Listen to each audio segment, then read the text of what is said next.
کہ تمہارا یہ درود پاک پڑھنا بروز قیامت تمہارے لیے نور ہوگا.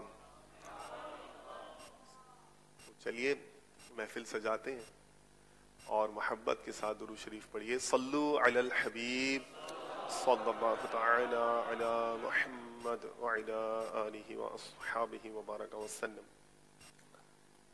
نیت المؤمن خیر من عملہ، مسلمان کی نیت اس کے عمل سے بہتر ہے. اللہ عز و جل کی رضا پانے،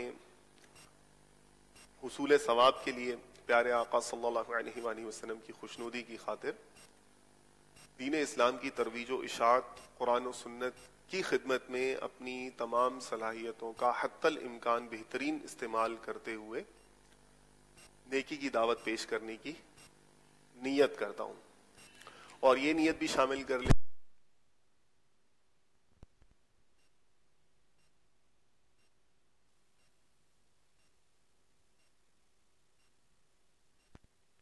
there might be a number of viewers on social media listening to this talk and in fact are participating with us in this ijtima through social media. تو یہ بھی نیت کرتا ہوں کہ ان لوگوں کو بھی کثرت نیت کا ذہن بھی ملے گا اور یہ نیتیں بھی وہ حسب حال کر لیں گے. تو آپ بھی یہ نیتیں فرما لیجئے اور کہیے انشاءاللہ عز و جل. صلو علی الحبیب صلی اللہ تعالی علی محمد وعلی آلہ واصحابہ وبارک وسلم. ڈاکٹرز بھی ہیں، پوسٹ ڈاکٹریٹ والے بھی اسلامی بھائی ہیں، مجھے بتایا گیا ہے، جو شریک ہوئے ہیں. And the physicians and consultants, medical consultants, the people who work in the field of medicine, وہ بھی ہمارے ساتھ اس اجتماع میں شامل ہیں. اور ایم فل کے اسٹوڈنٹس بھی ہیں، ایم فل پڑھانے والے لیکچررز بھی ہیں، پروفیسرز بھی ہیں. تو یہ آڈینس کا ڈیموگرافک ہے جو مجھے بتایا گیا ہے، بلکہ پہلے سے پتا ہے، بہت پہلے سے پتا ہے. تو ان دنیاوی اعلیٰ تعلیم یافتہ اسلامی بھائیوں کا قرآن و سنت کی خدمت کا درد لے کر، قرآن و سنت سیکھنے کا درد لے کر آپ کا یہاں جمع ہونا، سفر کر کے آنا، ماشاءاللہ مرحبا، بہت اچھی بات ہے. اللہ تبارک و تعالیٰ عز و جل سے اپنی بارگاہ میں قبول و منظور فرمائے. جو بات ابھی میں کرنے لگا ہوں اس کو سن کر بالخصوص آپ لوگ چونکیں گے، عام لوگ چونکیں گے. تو اگر آپ لوگ بہت زیادہ چونکیں گے، کیونکہ the depth of this discourse، اس کی گہرائی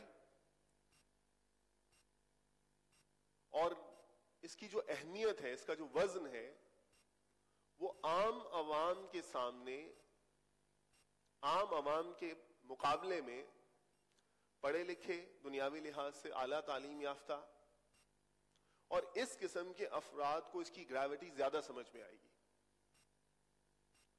اور جتنی عقل زیادہ ہوگی اتنا ورطہ حیرت میں، یعنی حیران رہ جائیں گے کہ اچھا ایسا ہے. سوشل میڈیا پہ بھی جن اسلامی بھائیوں کا، کیونکہ یہ جو پی ایچ ڈی اسکالرز ہوتے ہیں نا، ظاہر سوشل میڈیا پہ تو ہر طرح کے اسلامی بھائی ہوں گے. تو یہ جو پی ایچ ڈی اسکالرز ہوتے ہیں یا ایم فل کے اسٹوڈنٹس ہوتے ہیں، ریسرچ اورینٹڈ جو لوگ ہوتے ہیں، ان کا لٹریچر ریویو بھی ان کا ایک حصہ ہوتا ہے کام کاج کا، یعنی جو ان کا ریسرچ کا. تو ان کے نالج بیس بھی ہوتی ہے، پھر مختلف چیزیں پڑھتے ہیں. تو اس لیے اب اتنا پڑھے اور اس طرح کی چیز سامنے سے نہ گزرے اور وہ سامنے آئے تو حیرت ہوتی ہے کہ اچھا ایسا بھی تھا. اور چونکنے کی وجہ میں آپ کو تھوڑی دیر بعد بتاؤں گا، ابھی نہیں بتاؤں گا کہ آپ چونکیں گے کیوں.